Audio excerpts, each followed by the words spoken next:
जय श्री कृष्ण बच्चों, अंशिता नवोदय कोचिंग के यूट्यूब चैनल में आपका स्वागत है।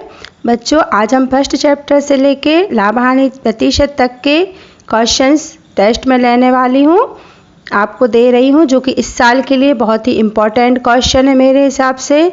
उन सबको मैंने लिया हुआ है एक एक करके।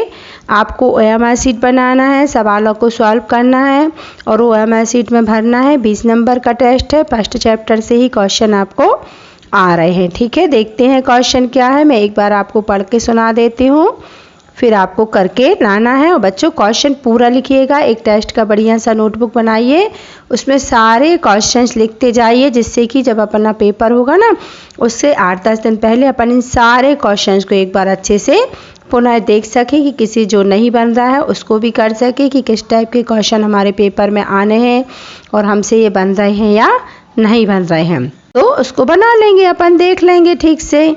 क्वेश्चन नंबर फर्स्ट लिखा हुआ है, निम्नलिखित में से कौन सी संख्या 4 से पूरी तरह विभाजित है।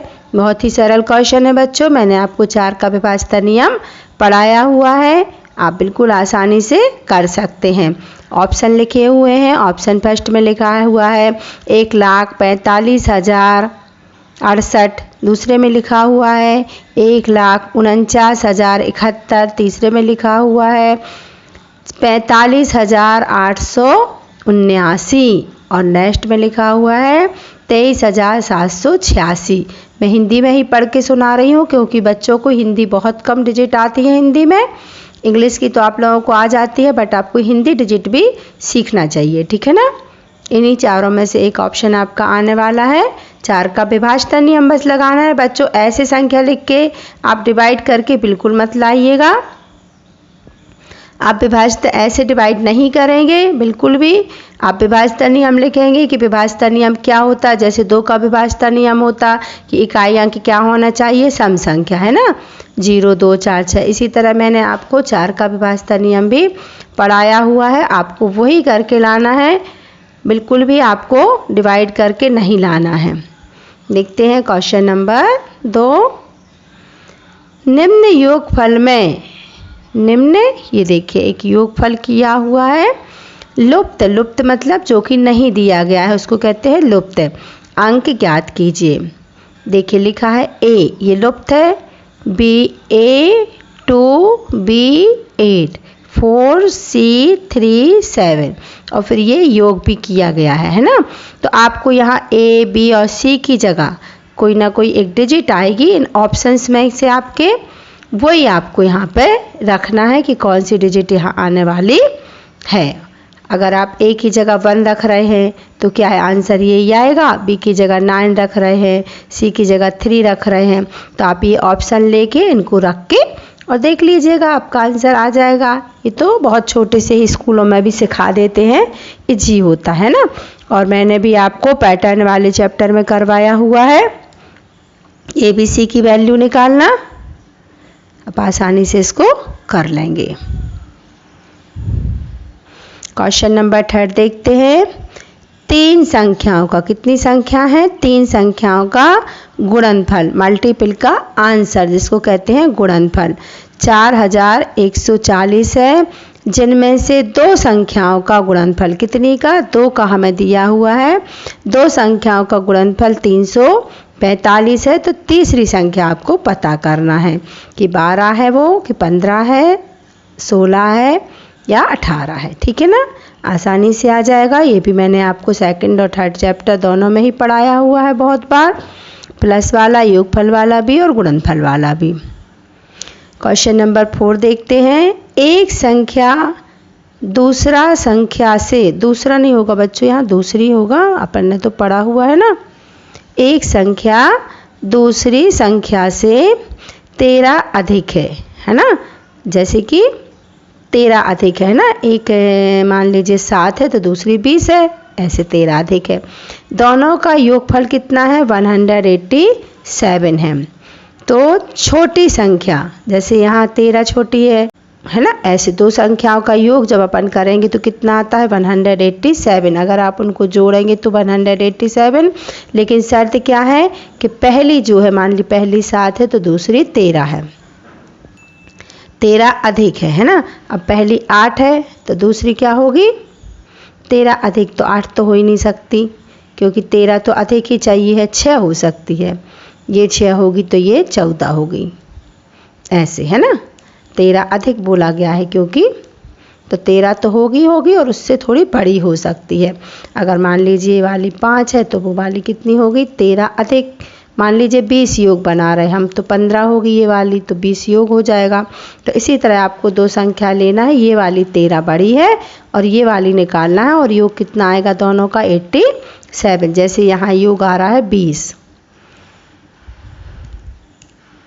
तो छोटी संख्या के बारे में क्या सत्य होगा। जब आप छोटी संख्या दोनों संख्याएं निकाल लेंगे तो फिर छोटी संख्या का कमेंट्स आपको देखना है कि उसमें क्या सत्य होने वाला है, कि जो छोटी संख्या का आंसर आ रहा है वह एक अभाज्य संख्या है, वह एक भाज्य संख्या है, वह एक वर्ग संख्या है, वह एक सम संख्या है। मैंने आपको सब पढ़ाया हुआ है। अगर 2, 3, 5, 7 आंसर आ रहा तो कहलाएगा वह एक अभाज्य संख्या है। अगर 4, 6, 10, 12, 15 ऐसे आंसर आ रहा तो कहलाएगा वह एक भाज्य संख्या है। अगर आपका आ रहा है 4, 9, 81, 36 तो वह वर्ग संख्या कहलाएगी। और अगर आ रहा है 2, 4, 6, 8, 10, 12, 14, 16, 18, 20 तो वो सम संख्या कहलाएगी। अब आपको ध्यान देना है कि 4 ऑप्शन में से क्या आने वाला है। आपको पहली संख्या निकालनी पड़ेगी अच्छे से। क्वेश्चन नंबर 5, कोई संख्या और उसके 4 गुणा, गुणा नहीं है बच्चों यहाँ गुना होगा, 4 गुना अधिक। कोई संख्या और उससे 4 गुना, गुना जानते हैं ना, जैसे कि एक x है तो दूसरी 4x है ना, सिखाया हुआ है मैंने आपको। एक x है तो दूसरी 4x है, ऐसे ये कहलाता है आपका गुणा।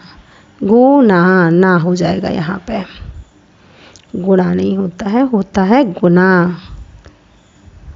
4 गुना अधिक है तो क्या करना है, और उनका गुणनफल आपको दिया हुआ है। गुणनफल कितना है 3224। तो बड़ी संख्या क्या होगी, ठीक है, आप आराम से कर सकते हैं। जैसे मान लीजिए एक संख्या 2 है तो उसका 4 गुना क्या हो गया बच्चों, 2 चौके 8 हो जाएगा उसका 4 गुना, और इनका गुणनफल कितना होगा 16। तो ये सब आपको दिया हुआ है, आपको एक संख्या निकालनी है और उसका 4 गुना कर लेना है। तो एक संख्या आप x मानेंगे तो दूसरी हो जाएगी 4x और उनका गुणनफल हो जाएगा 3224। आप ऐसे लिख सकते हैं, फिर उसको सॉल्व कर लीजिएगा। मैंने आपको सिखाया हुआ है, आप आसानी से कर लेंगे। आंसर आएगा या तो 24 या तो 26 या तो 16 या तो 36, चारों में से आने वाला है। अब ये भिन्न के चैप्टर का सवाल है बच्चों, हर साल आता है ज़रूर। एक गांव के 3/5 भाग शिक्षित हैं। कितने शिक्षित हैं 3/5 भाग शिक्षित हैं। शिक्षित मतलब पढ़े लिखे है ना। यदि वहाँ के 144 लोग अशिक्षित हैं, अशिक्षित की वैल्यू दी गई है तो शिक्षितों की संख्या क्या होगी। अगर 3/5 शिक्षित हैं तो अशिक्षित कितने बचे बच्चों, पहले बटे में निकालिएगा। फिर x का इतना बटे इतने लोग हैं तो x कितने होंगे, मतलब वहाँ की पूरी जनसंख्या क्या होगी। जब पूरी जनसंख्या आ जाए तो उसमें से शिक्षित निकाल दीजिएगा, आसानी से आ जाएगा। 288 आ सकता है, 72 आ सकता है, हो सकता है 360 आ जाए, हो सकता है 216 आ जाए। ऑप्शन तो चारों ही दिए हुए हैं आपके। देखते हैं क्वेश्चन नंबर 7 क्या कह रहा है। भिन्न का सवाल है बच्चों, सरल कीजिए। बोर्ड मास का सवाल है एक टाइप से। सरलीकरण का 1 -1/2 मल्टीप्लाई 1 - 2/3 मल्टीप्लाई 1 - 3/4 मल्टीप्लाई 1 - 4/5। बस ये पहले आपको ब्रैकेट सॉल्व करने पड़ेंगे, फिर जो आंसर आएगा उन सबको मल्टीप्लाई कर देना है। आपके आंसर आने वाले हैं 1/120, 1/12, 10/120 या फिर ओनली 120। चारों में से कोई ना कोई आराम से आपका आ जाएगा। देखते हैं क्वेश्चन नंबर 8। 168, 189 और 231। हिंदी में बोले तो 168, 198, 231 के मासा में से 12 घटाने पर क्या प्राप्त होगा। बहुत ही आसान सवाल है। आप पासा निकालिए और उसमें से 12 को घटा दीजिए। 6 7, 6 7, 9 या 8 आपके आंसर आ जाएंगे। नंबर 1 का आंसर है ये। नंबर 2 पे 7 लिखा है, नंबर 3 पे 9 लिखा है, नंबर 4 पे 8 लिखा हुआ है। इन्हीं में से एक नए का आपका आंसर आने वाला है। क्वेश्चन नंबर 9 लाभ का है। लाभ हानि प्रतिशत वाले चैप्टर से है। एक दुकानदार 48 रुपये प्रति कलम, कलम मीन्स मैं आपको बता चुकी हूँ पेन होता है, के हिसाब से 12 कलम खरीदता है। आपको क्रय मूल्य बनाना पड़ेगा।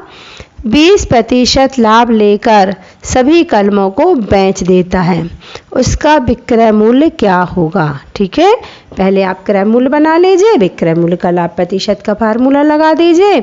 960 आंसर 690 आ सकता है, 691 रुपये 20 पैसे भी आ सकता है, 576 रुपये हो सकता आ जाए और 1440 भी आ सकता है। यह आपको देखना है। जब आप सॉल्व करेंगे तो चारों में से एक ऑप्शन आपका मिलने ही वाला है।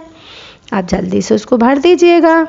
देखते हैं जल्दी से। अब बच्चों वीडियो को लाइक कर लीजिए, सब्सक्राइब कर लीजिए चैनल को और दूसरों को भी शेयर कर दीजिए। अपने जितने ग्रुप हैं बच्चों सारे ग्रुप्स में जल्दी जल्दी शेयर कर दीजिए ताकि मैम के 1000 जल्दी से पूर्ण हो जाए सब्सक्राइबर। क्वेश्चन नंबर 10 पढ़ते हैं। 2600 रुपये 12% साधारण ब्याज की दर से कितने रुपए, इतने रुपए। ये क्या हो गया, मूलधन। 12% की दर है, क्या हो गया, दर मिल गई बच्चों।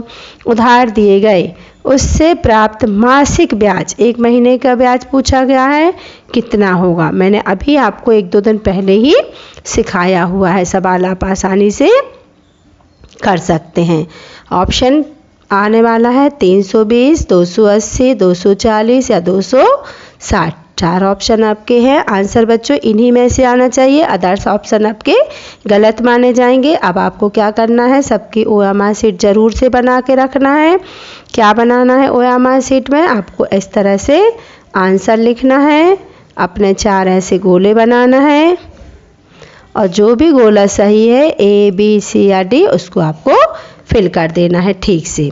बिल्कुल पूरा सर्किल अच्छे से भरिएगा, वरना मैं बता सकती हूँ आपको कि आप फेल हो जाएंगे। अगर सर्किल ठीक नहीं बना है तो आपका गोला फॉल्स माना जाता है और आप फेल हो जाते हैं। और हमें ऐसा बिल्कुल भी नहीं करना है, ठीक से पास होना है।